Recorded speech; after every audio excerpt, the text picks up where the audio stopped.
हम लोग जब गॉड बोलते हैं तो हमारे लिए गॉड का मतलब होता है फेथ, बिलीफ या भगवान। लेकिन अमेरिका के केस में गॉड का मतलब कुछ और ही है, गोल्ड, ऑयल और ड्रग्स। अब मैं ऐसा क्यों कह रहा हूं, चलो ध्यान से सुनना, अच्छे से डिकोड करते हैं। कुछ टाइम पहले वेनेजुएला पर अटैक हुआ। कुछ लोगों ने बोला कि यार ऑयल की वजह से हुआ है, कुछ लोगों ने बोला डेमोक्रेसी की वजह से हुआ है, कुछ लोग बोल रहे थे कुछ ना कुछ तो गड़बड़ जरूर है। पूरा मामला तो ड्रग्स का था कि वेनेजुएला यूएस तक ड्रग्स पहुंचा रहा है। पर पिक्चर थोड़ी और गहरी थी। आपको पता है अभी अभी रिसेंटली जेपी मॉर्गन ने एक नया सिल्वर प्लांट फाइनेंस किया है, जहां वेनेजुएला का गोल्ड और सिल्वर रिफाइन होगा और वहीं से पूरी दुनिया में एक्सपोर्ट किया जाएगा। आप समझ रहे हो कि गोल्ड के लिए अमेरिका क्या कुछ नहीं कर सकता।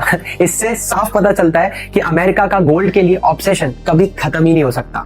इसके अलावा आता है ऑयल। अगर मैं ऑयल की बात करूं तो सद्दाम हुसैन और गद्दाफी जैसे बड़े नाम तो आपने सुने ही होंगे। दोनों का एंड ऑयल के अराउंड ही हुआ था, क्योंकि उन्होंने डॉलर के बाहर ऑयल को बेचने की बात कर दी और ये चीज अमेरिका नहीं चाहता था।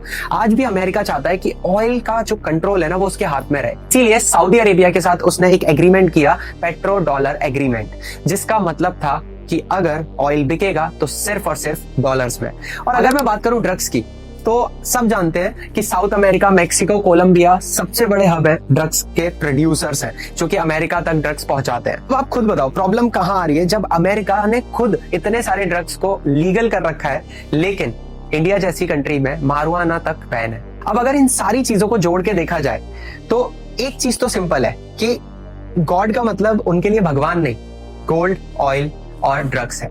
आपको क्या लगता है कमेंट करके जरूर बताना। और अगर आप ऐसी ही इंफॉर्मेटिव वीडियोस देखना चाहते हो तो अभी इस पेज को फॉलो कर लो, क्योंकि पूरे वर्ल्ड में क्या चल रहा है वो आपको यहाँ पता चलेगा।